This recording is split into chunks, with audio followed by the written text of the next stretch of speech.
Hi, I'm Anna Marquise, Civic Engagement Coordinator, and welcome to the People's Review Live, hosted by us, the Equality State Policy Center. We are a nonpartisan, nonprofit organization working to improve the lives of all Wyoming's people through transparent government, fair elections, and thriving communities.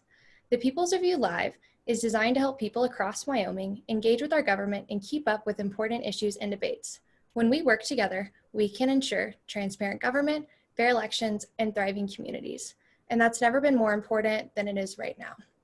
I'd like to hand things over to Chris Merrill, ESPC's Executive Director, to talk a little bit more about our work, give a quick overview of housekeeping, and introduce today's panelists. Thanks, Anna, and thanks everybody who's joining from home or your office. As for those who've joined before, watched before, you know that we mute everybody who's not on the panel. And so, because we tend to have lots of people tuning in. And so if you want to interact with the panelists, ask questions, please put them into the chat and we will do our best to get to as many as we can. And I'd like to introduce our guest. Today's topic is who pays the budget crisis and the future of taxes in Wyoming. And we are expecting Senator Cale Case of Lander. He has served in the Wyoming State Senate since 1998. From 1994 to 98, he was a member of the Wyoming House of Representatives. Co-chair of the Joint Revenue Committee, Senator Case is a business owner and holds a PhD in economics from the University of Wyoming.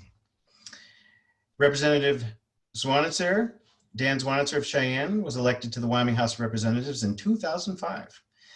He's the other co-chair of the Joint Revenue Committee, and he's also the second longest serving member of the House. Representative Zwonitzer holds an MBA from the University of Wyoming. Welcome, Representative Zwonitzer. Thanks for being here. Thanks for having me. Representative Cathy Connolly of Laramie was elected to the Wyoming House of Representatives in 2009. She's currently the House Minority Floor Leader and a member of the Revenue Committee. Representative Connolly is also a professor of gender and women's studies at the University of Wyoming, and she holds a law degree and a PhD in sociology. Welcome, Representative Connolly. And Aidan Davis is a senior analyst with the Institute on Taxation and Economic Policy, where she works closely with individuals and organizations across the country to advance policy solutions that aim to achieve equitable and sustainable state and local tax systems. Aidan holds a master's degree in public policy from George Washington University. Welcome, Aidan. Thanks, my pleasure. Great. And it's good to see your face, Senator Case. Thank you for being here tonight. Really appreciate it.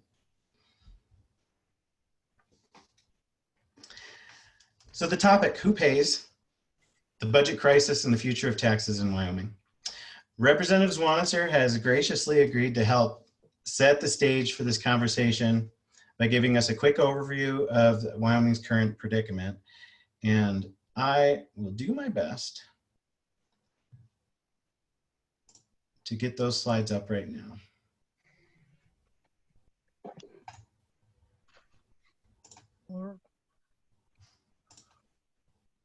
All right, looks good.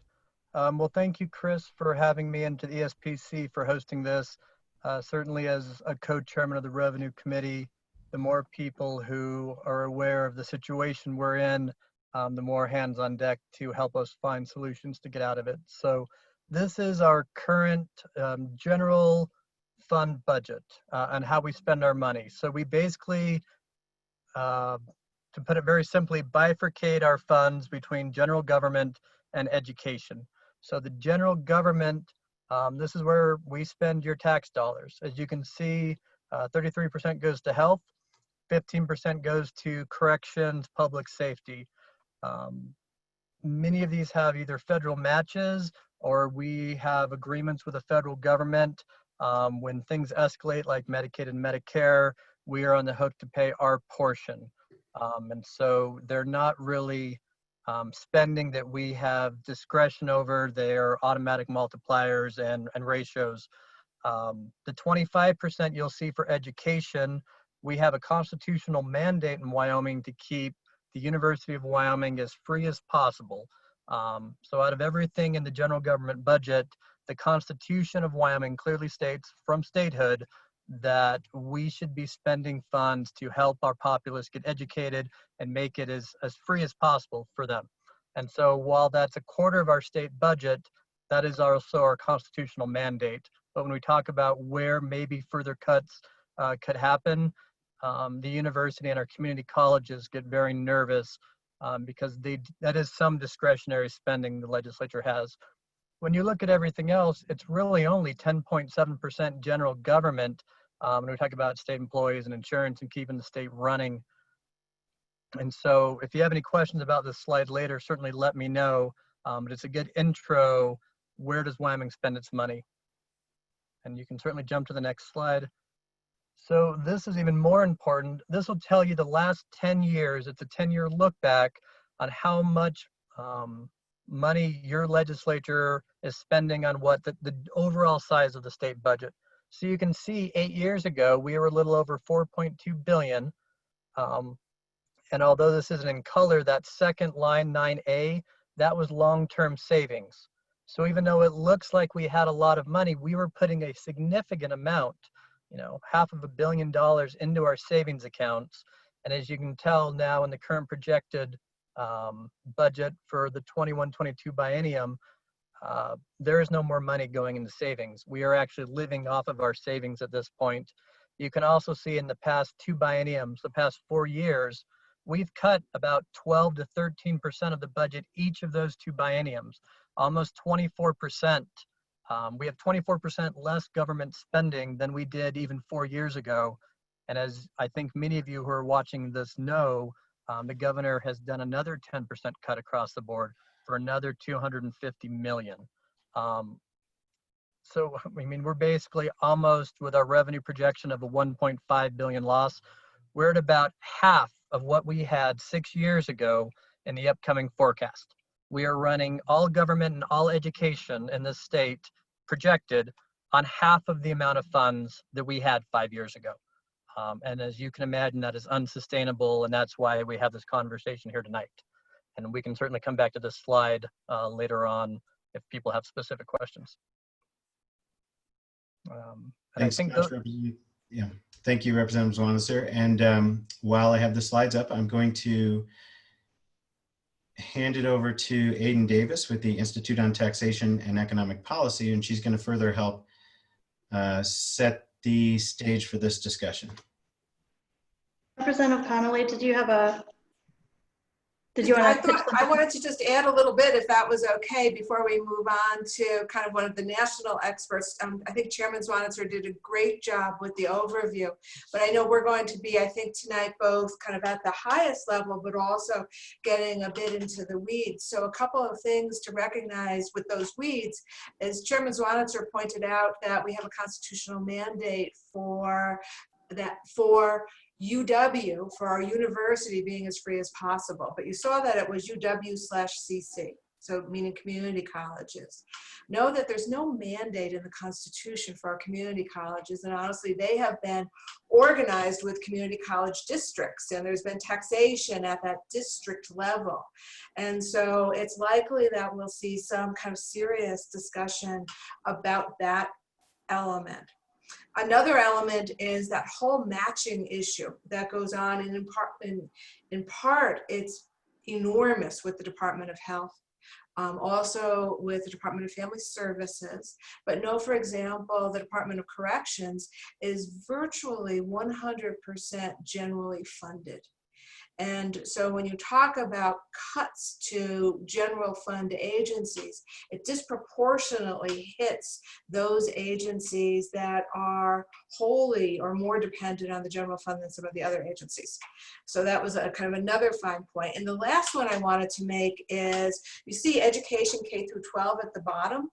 And know that that is purely just the administration of the school foundation account. We have other accounts that we haven't seen any charts for our obligation to education, which again is hundreds of millions of dollars that has been paid almost exclusively by the extractive industries and their property taxes. So just a couple of additional points. Thanks. Thanks so much for that. Representative Connolly. Aidan, right. would you please walk us through the slide that you've brought for us today? Sure. Thanks, Chris. And thank you both for setting the stage. That was really helpful.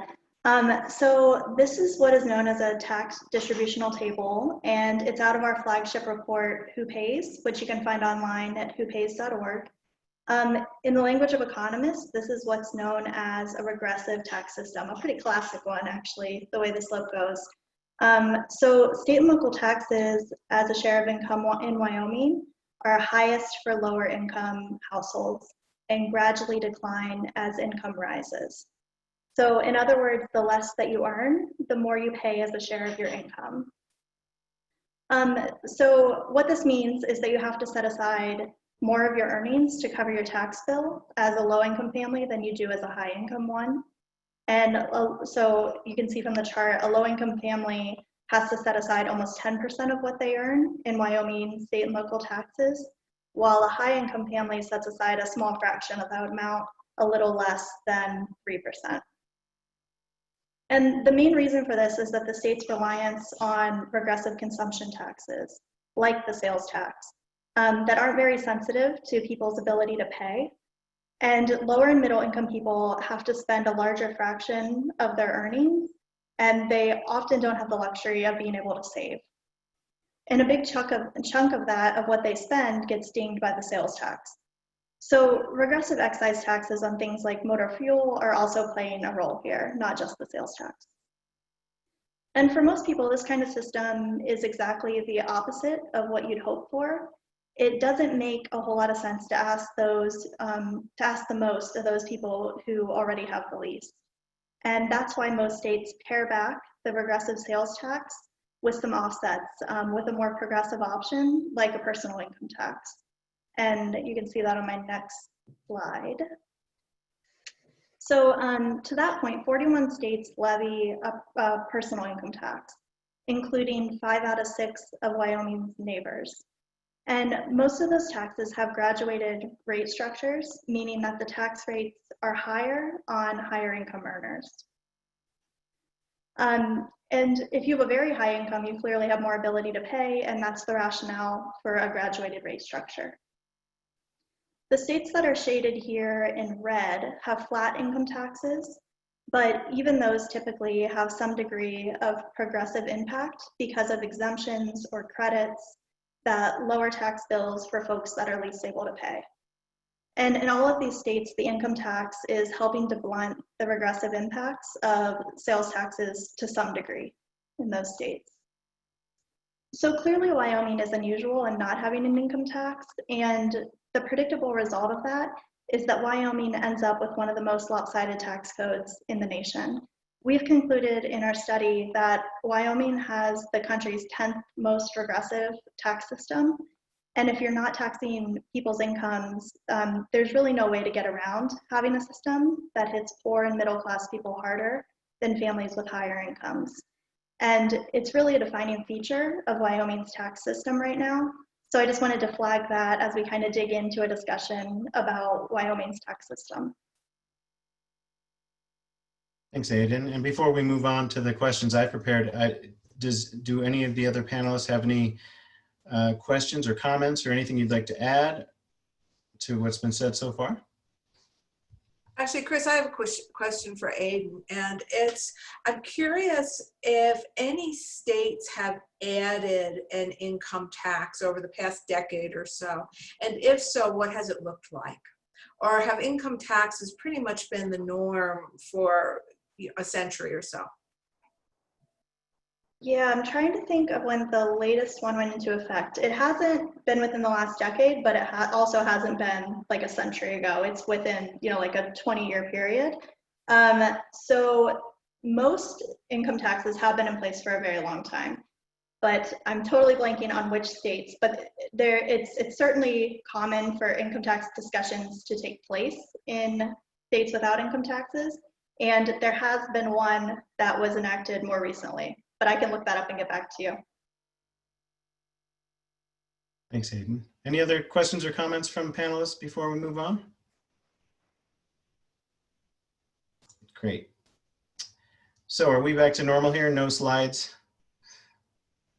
Yes, okay, excellent. So for my first question, I'd like Senator Case to have the first crack at it, and we haven't heard from the senator yet. And then I'd love to hear what others on the panel think as well. So currently, Wyoming families pay on average about $1 for every $9 they receive in services. This is kind of your family of 3. Because the tax structure here relies on royalties and severance taxes from extractive industry like oil, gas, and coal to pay for the rest that the citizens don't pay, we're now in a pretty difficult predicament because the coal industry is dying, and it's dying faster than most people in Wyoming leadership predicted. Natural gas prices collapsed years ago, and the oil production has been waning even before the COVID-19 pandemic hit, and then that market has also collapsed, at least in the short term.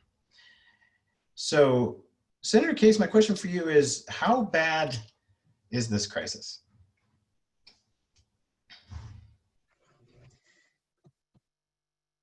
Am I muted? No, I guess I'm not. You're on. You know, this whole Zoom world we're in, there are 2 main questions. It's like everybody, or there's a command, everybody mute yourself so we don't have background noise. And then, hey, you're muted, so it's all revolved around being muted or not. But hey, I guess it's pretty bad. I think it's better than most people realize. I don't think people in Wyoming have ever really accepted that they were affected by global warming and by the fact that climate change has driven consumers across the world and the country to change their purchasing habits. Some mandated through government, but we've never really accepted that. And it has been playing out in several ways. Obviously, it's been playing out in the coal world, and very significantly over the past decade. Surprisingly, competitive forces not necessarily driven by climate change have also played out in the natural gas world. And people may not realize this, but natural gas, which arguably is a greenhouse-friendly transition fuel compared to coal, we've had a decline about the same amount as coal has declined in the past decade. That's a pretty astounding thing. And that's where our bread and butter comes from. Oil and gas, we're in there, we're punching. Demand is probably down less because of global warming, but somewhat, I'm not denying it, but mostly because of the COVID crisis. And I don't think people are going to jet around in airplanes for a couple of years to get back to where we were. And big travel, commutes, reopening of urban centers and people traveling into the center of the city may never happen again. So our major mineral areas are really significantly down for at least climate change factors as well as the COVID crisis, which drives everything in Wyoming. People question that the ratio of services we receive to taxes we pay, but we all know that it's upside down. We may be paying taxes by other services that we buy, they pay taxes, so that may be kind of a distorted analysis. But it kind of comes back to our tax structure that we have enjoyed. It has been a wonderful tax structure. It's been probably, we've been the luckiest people on the planet. And I hear the thoughts about regressivity. I'm an economist. Regressivity really is an important consideration. But I think regressiveness is relative also. So do poor people in Wyoming pay more than poor people in other states? And for the amount of services that they get, that's one of the questions. And there's also 2 layers of poor people, and I always challenge this. There are situations where taxes aren't assessed. Excise taxes aren't assessed on purchases by poor people. So I think the analysis there is a little bit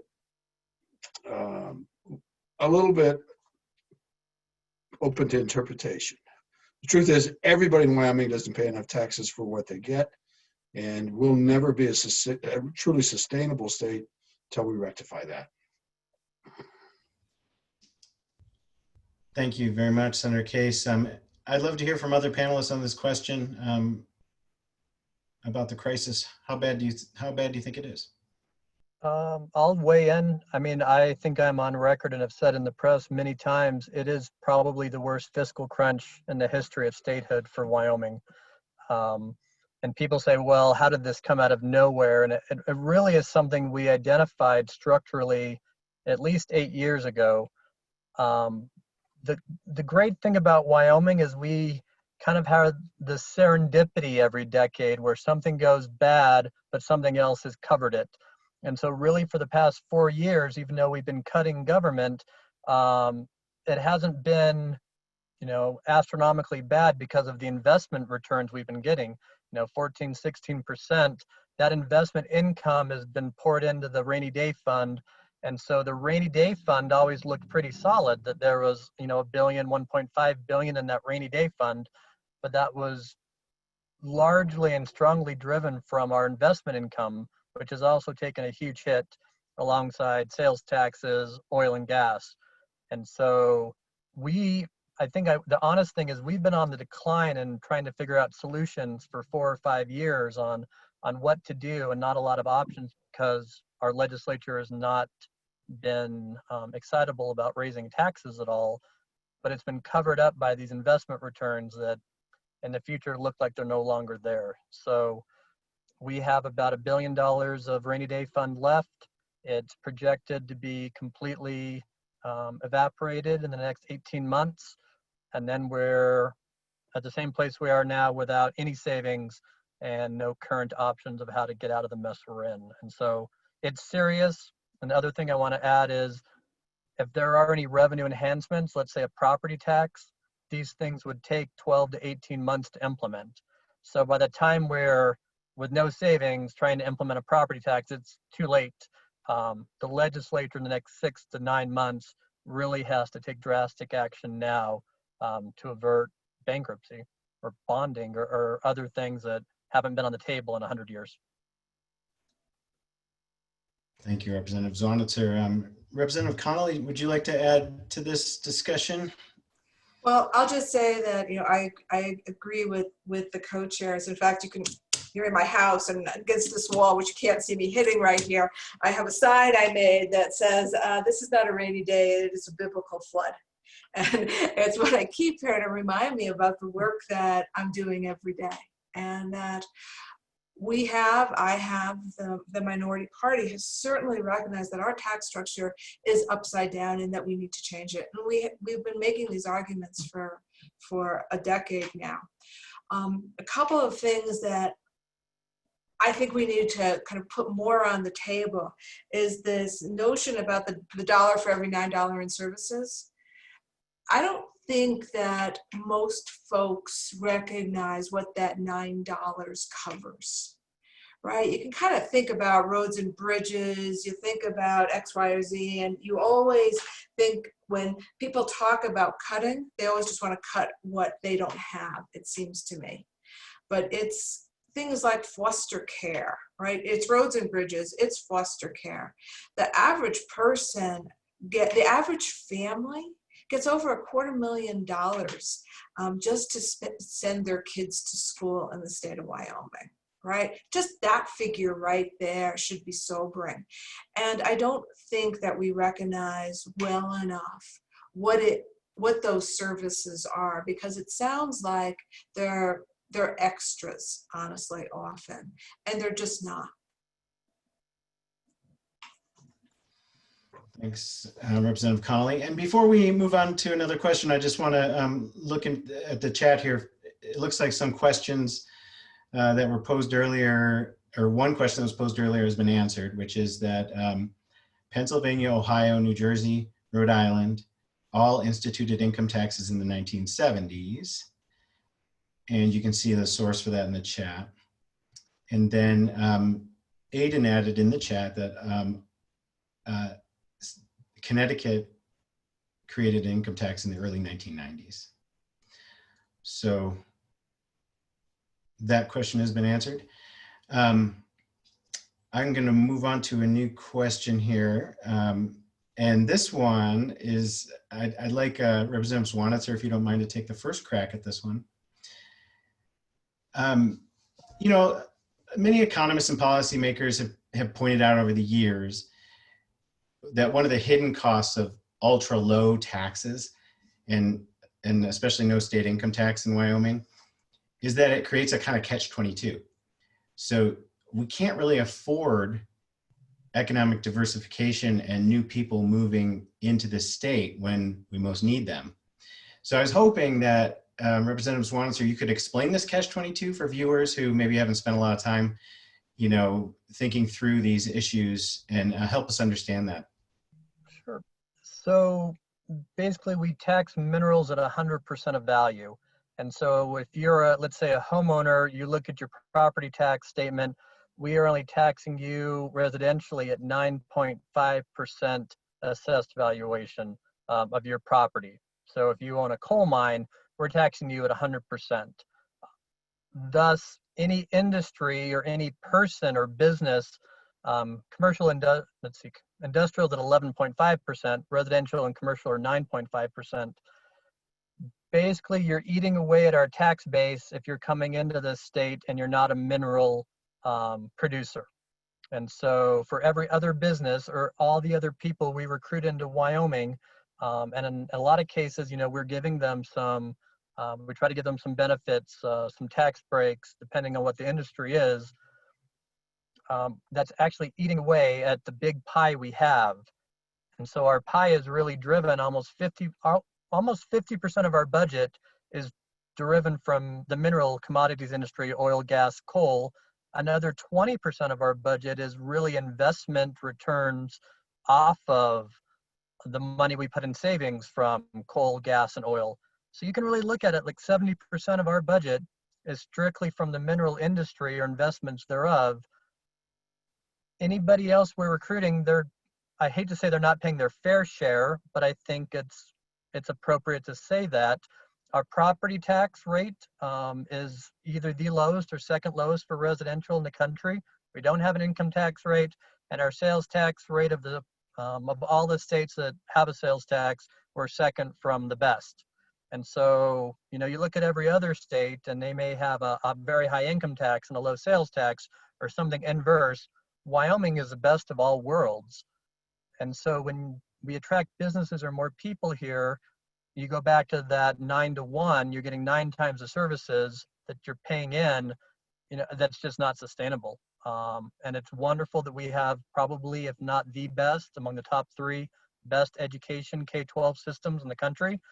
But that costs a lot of money to be the best. And the money, if you look at the projections, isn't going to be here much longer. And so your legislature has to take drastic action, whether to increase revenue or cut spending. And education is one of the few places left we haven't really painfully cut. But that's kind of how our 3-legged stool, which is now down to a 1-legged stool, because we're not getting any money from oil right now and investments are certainly hindered. The tax structure of Wyoming is not stable or level. We talked about volatility. It's not even volatile, it's just downward spiraling, and we don't have the answers quite yet as a body of what to do to fix it. Thank you. And I just want to note for people who are watching, we have a lot of just great questions and comments in the chat. And I'm going to get to some of them after we get through a couple more points here. So thank you for putting those in, and we'll get to as many as we can. Senator Case, Representative Connolly, anything you want to add to that point about this catch-22 of people not paying taxes? It is a serious issue with respect to our efforts to diversify our economy. The truth is that we can't diversify because anybody we truly bring in, they actually contribute to the lopsidedness. It's not their fault. We're all contributing to the lopsidedness. It's nothing new that someone we recruit doesn't contribute in taxes what we cost to recruit them and services we provide. So we all enjoy this huge benefit from the mineral industry. It's really how we get beyond that realistically. And there's a lot to be said about that. The recent election bracketed that in a very big way. And so we perhaps ought to talk about what's realistic to achieve. Thanks so much for that that thought and that prompt, Senator Case. I do have a plan to get to that a little bit later on. And yes, we should talk about that. Representative Connolly, anything to add at this point? I would say that before the real hit to our extractive industries, there was talk about the lopsided tax structure. We weren't doing much about it, but it was certainly part of the discussion. And the solution, the language of the solution at that point was economic diversification. We need to diversify our economy. But the reality is, and actually this committee insisted on it, that we get good economic analysis. It was called the REMI analysis that actually kind of looked at what would happen if we brought in manufacturing and some specific kinds of manufacturing, for example, because that was kind of on the table. And the reality is, the outcome of those studies indicated exactly what you just heard from the two chairmen. The reality is bringing in those additional, right, different kinds of industries for economic diversification meant that it would cost us money, honestly, right, because of that 1-to-9 ratio. So I wanted to kind of mention that. The other thing is that I think it was Chairman Zwonitzer had talked a little bit about that at this point, we haven't cut K through 12 education. It's kind of one of the big sectors that hasn't seen some of the cuts that our other general funded agencies have. But kind of going back to our Constitution obligates not only the university as free as possible, but obligates us for a good and equitable education system. And not only that, we have a whole series of Wyoming Supreme Court decisions that have clarified what that obligation is. And it is one of the strongest levels of support for K through 12 education in the nation. And that is our obligation. It's in our Constitution, and it has been the interpretation of our Supreme Court. So know that, that is something that most of us are really proud of that. But it holds a special place because of the Constitution and the interpretation. Thanks so much, Representative Connolly. I'm going to momentarily here get to a great question from Sue Summers in the chat, but before we get there, I'd like to pose a question to Aidan Davis. And it just has to do with this. There's a common belief amongst some folks that taxes kind of as a category are bad.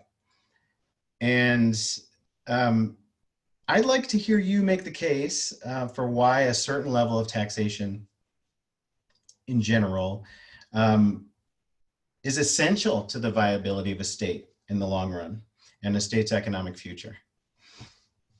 Yeah, of course. So I think the simple explanation is that you can't have a functioning economy without infrastructure and education. And both of these sectors are major employers, of course, but they're important to the economy. So they're obviously important to the economy in that way, but they're also the foundation of so much more economic activity. And that has to do with businesses need to be able to move their products efficiently, and higher paying businesses especially need access to a well-educated workforce. And so you need to be a place where people want to live, and the services that are taxed, the services that these taxes fund play a major role in that. So if schools aren't meeting expectations, or if you were going to have to make those deep cuts that could potentially happen to schools, or if roads are terrible, or if parks and libraries are underfunded, and you don't have good community events as a result, all of that detracts from the state's quality of life. And ultimately, you're going to get what you pay for. And if you're trying to cut corners and get by with unrealistically low tax rates, then that's going to put your economy on a weaker footing for the long term. So empirically, we can look around the country at states that have opted for higher or lower tax levels and see that by some of the more important measures that really matter to average Wyoming residents, like average incomes and the unemployment rate. The higher tax states often come out on top. And you can always cherry pick examples to show one thing or the other. But on average, it's not the case that low tax states are offering their residents a higher quality of life or a stronger economy. And some of the tension here is definitely an issue of short-term versus long-term thinking.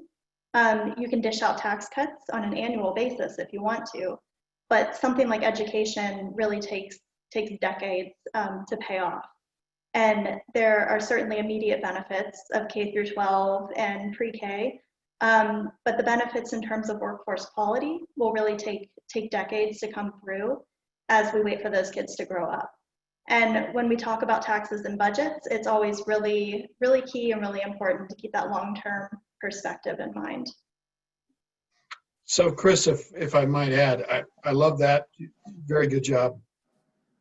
In Wyoming, we have this complicated thing is that we actually have a very high level of services, very high level of total taxes collected, and a very high level of services provided. But most people don't pay those taxes. So there's a disconnect between what people pay, and so they have this expectation of low taxes, but yet they're getting very high services. I mean, that's, and so as we begin our transition to make it a little bit more sustainable, people are like, I think it's actually healthy to have the level of government services be connected to the amount of taxes that an individual pays. I mean, as on average and all the way through. But I think it's kind of unhealthy to have a lot of people not paying for the services they provide, as we are now. We're all on welfare from the mineral industry, just so to speak. It's a bad pun maybe, but so until we get a tax structure that actually makes us realize and have skin in the game, to use a too well-worn phrase, we don't have skin in the game about education, we don't have skin in the game about roads, we don't have skin in the game about anything. I think it'd be healthier in the long run for individuals to have that skin in the game. So it's funny, we talk about, we have this really bizarre coupling of extremely low taxes at the individual level with a very high level of services. We're an expensive state to provide services. And that is the conundrum. And people love it. They love what we got. They love low taxes. They elect everybody that promises not to have more taxes. And here we go. The only solution is probably to spend down our savings till they're gone. And I find that unacceptable. So Chris, if I could jump in here and make a comment with Senator Case, when he was talking, it made me think of something. The reality of level of services often has to do with the fact of economies of scale, right? We're able to kind of walk down or make a 5-minute drive to our county courthouse or our city municipal services and take care of whatever we want, and it takes 10 minutes. I mean, I've been here for almost 30 years, but I'm from upstate New York. It would take days to get the kind of services, whatever they were, right, in New York. It just would. You'd be standing in line and standing in line and standing in line. And we just don't do that in Wyoming. When DMV here in Laramie had an issue with kind of personnel, and I had to stand in line, I thought I was gonna shoot somebody. I was so spoiled about this. So I think we have to recognize that level of services often is because of the structure we have. And actually, Senator, you and I were really frustrated at a revenue committee meeting a few years ago. And I remember redrawing the state in terms of counties. The way we could save money is we go from 23 counties down to 9. Right? And we just redrew it. All right. Could you imagine? All right. Then you'd be driving. You'd have, 2/3 of the state driving around. But you want to do some consolidations. You want to take care of some of the issues of economy of scale. We don't need 23 counties. And one of the fun things about Zoom, and there are not many, is no one can really shoot me right now. I'm going to let others chime in on this. Aidan, I see you might be ready to speak. Actually, Aidan, I'll go to you first, and then I'm going to go to the chat. So yeah. But yeah, the only thing I was going to add is I agree. I think extractive taxes are great in some ways because they're an excellent way to raise a lot of revenue, and you're raising that money from out-of-state energy consumers, so it's not falling on your residents in like the distribution table. But for so many reasons that you guys have already explained, that you've mentioned here, it's just not sustainable. So I think just like continuing that conversation is so key.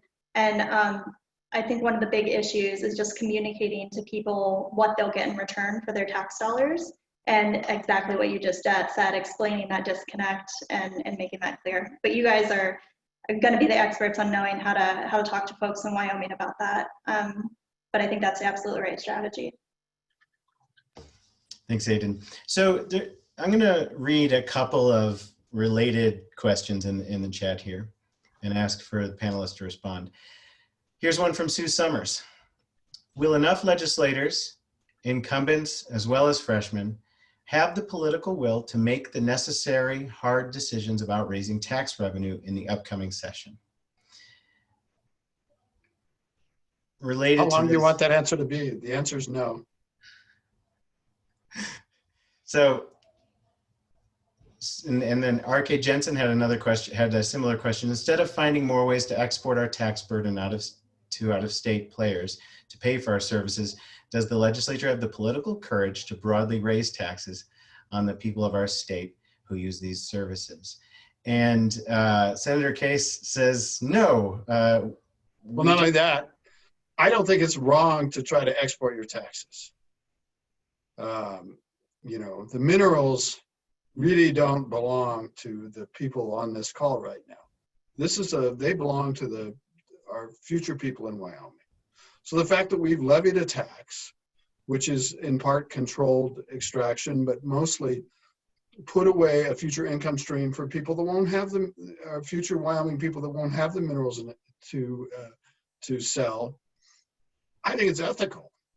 So I don't think it's unethical to export taxes. That's one of the reasons in the new electricity generation world, I do think we need to continue to figure out ways to export the taxes imposed by the generation of electricity, which is of course changing, but our landscapes are changing as well. And we export almost all of our electricity to satisfy the needs and the whims, I might add, of folks making decisions to run their hot tubs or the jacuzzi pumps or not, and vary our landscape. So it's okay to export, because especially if we're putting it away for future generations. But do we have the will to really tackle tax reform? No, we're going to be in a holding pattern. There are some things we can do on the edges to try to improve the situation in the coming year, but honestly, the election and I finally have come to believe that until we run out of savings, we'll probably spend it all down. Representative Zwonitzer and Connolly, do you share that assessment? Sadly, I think I do, right? Because over the last 6 months, I think the citizenry of Wyoming, you know, we have been kind of spreading this message that higher taxes have to be coming. I think everyone's aware of the primary election. We didn't pick up anybody, maybe one, that would be amenable to taxes. Most of the new legislators coming in as freshmen have either signed a no tax pledge or very publicly campaigned that they will not raise a tax. You couple that with the fact that it takes years to understand Wyoming's revenue streams and our budgets and where the money flows to and from and how it all works.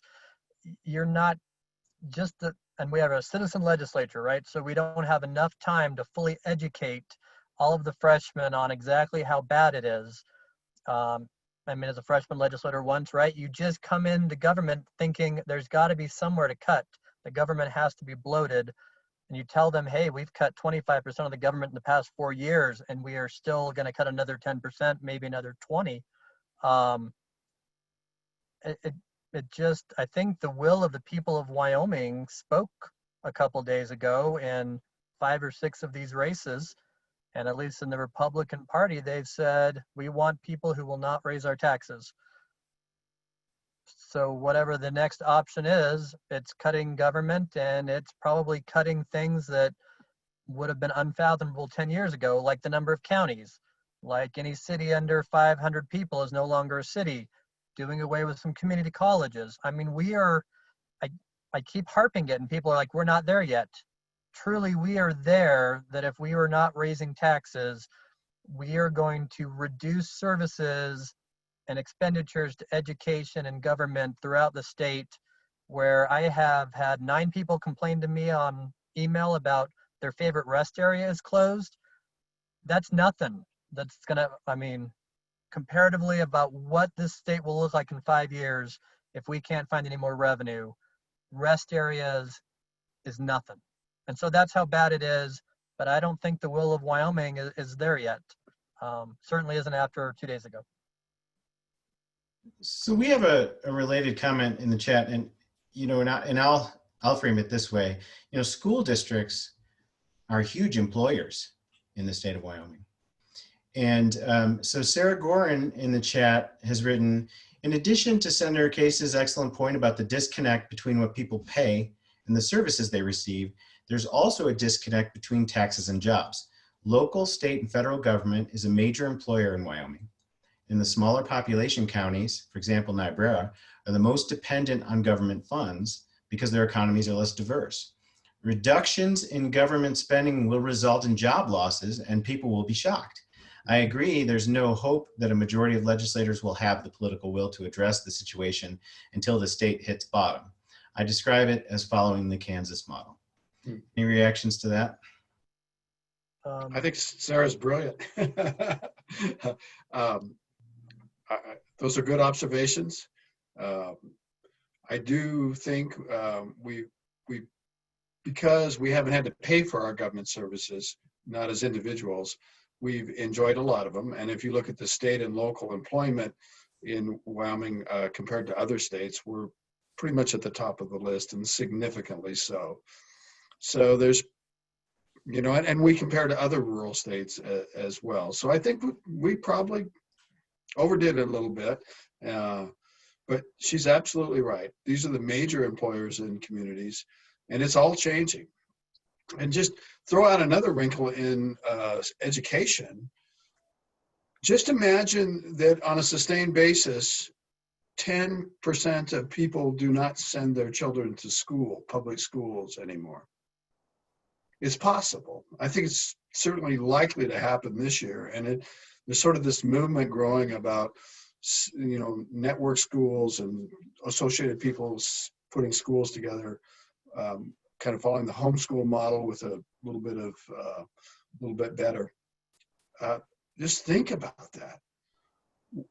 Think about if that actually grows, or if the reservation schools are all doing virtual for the next year. I think almost every other district in Wyoming is trying to do an in-person arrangement, but the whole thing's under stress, and there'll be substantially different ways we provide education services in the future. And I don't think anyone in the education community or the legislators have just really thought about what this really might mean for funding education and the amount of funds required down the road. And in Wyoming, we fund schools based on the number of students that come in the door. All of a sudden, that number is going to go way down this year. And yet really a lot of the cost of education, other than personnel costs, are fixed costs. So we haven't even thought about this. And Sarah's right on. I'd like to just jump in and say, yes, I agree. Sarah is completely, as usual, right on here. It was not lost on me, and actually I pointed it out to the governor, that we were having a conversation, and as a member of management council and thinking about the CARES money coming in and the kind of legislation we might need and what agencies might do, is working with the Department of Workforce Services on layoff aversion grants, right? That we were going to kind of push some money out through layoff aversion grants. So that was one part of our conversation. And then the other part of the conversation was about 10% cuts to state government, meaning people are going to be riffed. People are going to lose their jobs. So here I was with the private sector doing everything possible that we could in order to, right, maintain employment, as well as with the PPP from the feds, right? How could we take advantage of it?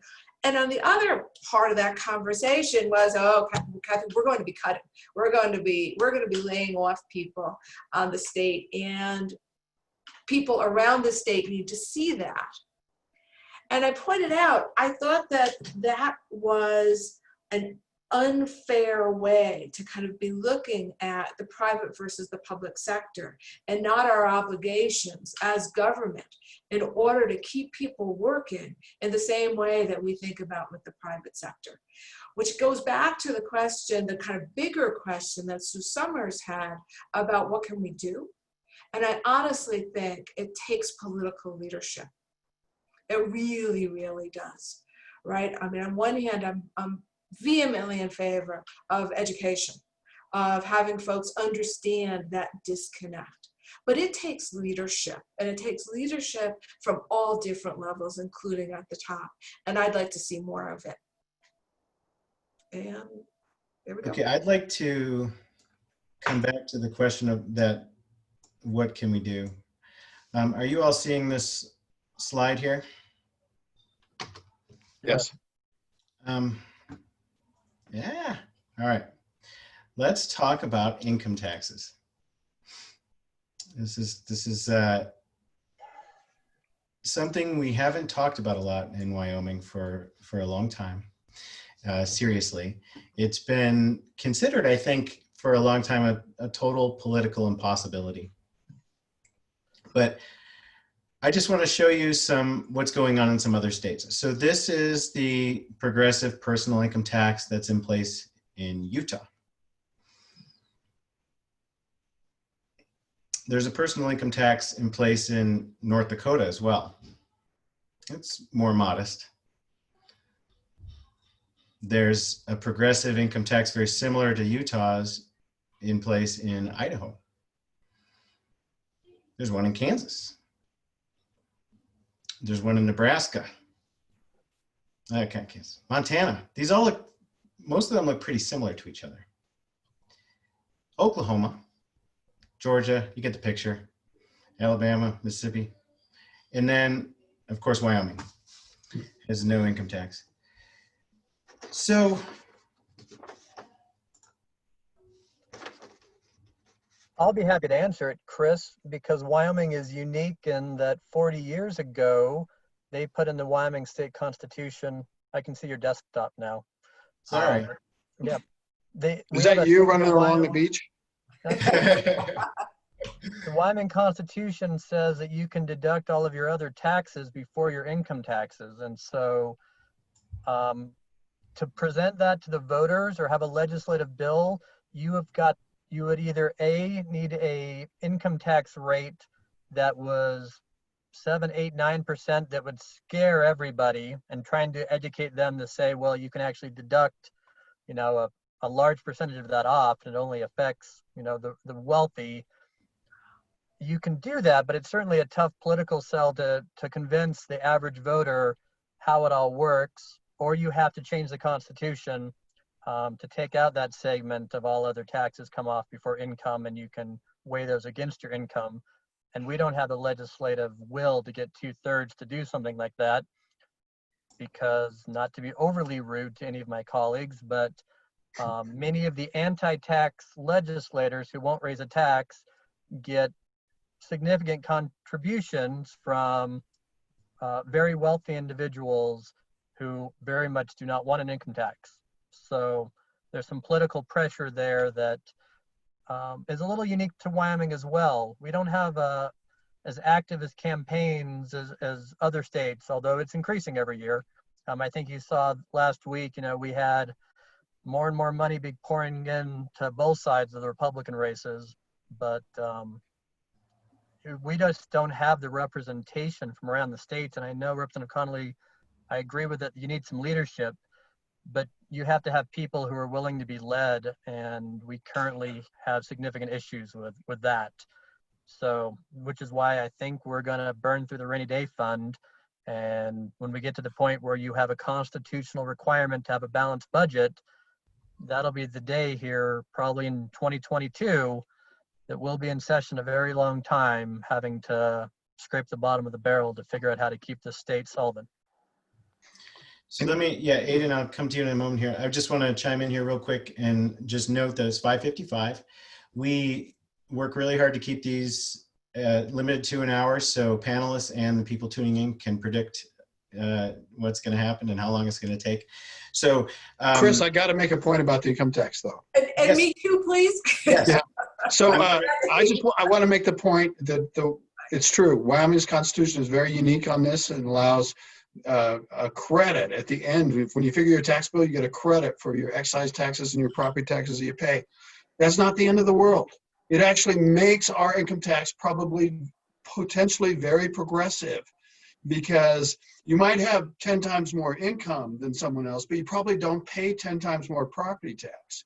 So an income tax could be put in place where your average people in Wyoming probably don't pay any income tax at all. Mhm. And so I think there's a lot more to be done with income tax. And I'm just going to pick on a big box store. They pay local property tax of almost nothing. They pay sales tax on the stuff they actually use in the store, not the sales tax that they collect for others. They pay almost nothing. And a very moderate income tax would generate revenue. So I'm much more hopeful that an income tax could be put in place that actually doesn't affect, is very progressive in and of its space because of this deductibility. It could have progressive layers, and it could be a very good tool. Representative Connolly. And I've offered an income tax bill for the past couple of sessions, both personal and corporate. I've done it in a tier structure, with the tier structure being so that you don't hit Representative Zwonitzer's concern that you've got those under $350,000 who are greatly concerned. So that was my 2 tiers. Then I have folks come back and say, oh, what we need is kind of what you're showing out there in other states where you have a progressive income tax, and that's the only thing that's fair. I have others that come to me and say, oh no, it has to be a flat tax. I'm all with you, but it must be a flat tax. I'd be thrilled to be able to have that conversation and debate, to know that if it was real, that we could actually do it, and what we wanted to decide what was best for the state. Right? Which of those options will work? Because all of them would significantly close the gap that we see right now. All right, we're talking about hundreds of millions of dollars per year, with the overwhelming majority of Wyoming citizens paying zero, right? Paying zero, right? So let's put it on the table and let's have that discussion, as opposed to just flat out dismissing it. Yeah, and I completely agree with all that. And I think I'm really glad you guys brought up the constitutional barrier, because it's really, compared to other states, not that big a barrier, because it's not barring you from enacting an income tax. Some states that is the case without a constitutional change. This credit isn't a deal breaker. It actually, like Senator Case said, would make the income tax very progressive. And so it's not a bad thing. You just would have to figure out how to set it up to make it work. Oh, yeah, and the other thing I was going to add is the corporate income tax is a net corporate income tax. So that's a tax on business profits. So I just want to be clear that you can set that up with an exemption level, so you can determine when businesses should start chipping in. And ultimately what it is, it's a tax you pay once you've succeeded. So you're not asking people that don't have any profits to contribute to this tax. It's a tax on net corporate income. And the one other thing I just wanted to throw in that's been kind of part of this discussion is that, I mean, it's completely unsurprising to hear that people aren't interested in having their taxes increased, right? Like you hear that all over the place. But I think there has been a trend across states to tax higher income earners. And I think there's some real potential for that in Wyoming. And most recently, just yesterday, the state Supreme Court in Arizona allowed them to add to their ballot process a tax on people who are making over $500,000. And so that's huge. I mean, that's happening in Arizona. So in Wyoming and really around the country, I think it's important to even just like step back and think about that most new income growth is happening for folks who are at the very top. And this is precisely the group of people that Wyoming has opted to tax the very least. So I think there's just a ton of potential there, and there's also a lot of revenue for the state. And these people who are voting against taxing themselves, that's not really taxing themselves, because a lot of these people are not, you know, I mean, this polls well. People are interested in this. And the way that the current system is set up is really kind of out of touch with economic reality because there's so much wealth at the top. So I think that's another thing to just think about as you're considering these conversations. Yeah. Thanks so much, Aidan. Mhm. This is obviously not going to be the last conversation we have about this. There's a lot more to be covered.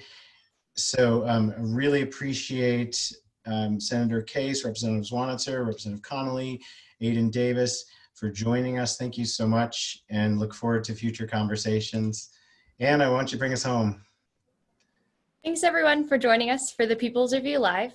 And just another reminder, the Equality State Policy Center is a 501c3, a nonpartisan nonprofit organization. And so that means we rely on charitable gifts to fund all of our work. And donations can be made on our website at equalitystate.org, or you can mail a check to 419 South 5th Street, Laramie, Wyoming, 82070. If you'd like to help sponsor the series, let us know. If you'd like to sign up for our newsletter, action alerts, or make a donation, use our web address and I'll put it in the chat. And thanks again for joining us, and we'll see you at the next People's Review Live, where we will be tackling more great topics. Thank you. Thank you.